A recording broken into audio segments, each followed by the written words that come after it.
Как я понимаю, там должно было выйти интервью с Адилем, но так и не вышло. Почему? Мы с Адилем говорили на камеру 5 часов, было интервью.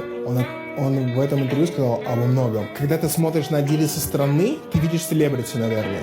Ты видишь там его заскоки, ты видишь там его большие продажи или еще что-то. Но когда ты знакомишься с Адилем и смотришь на Адиля, ты видишь гика.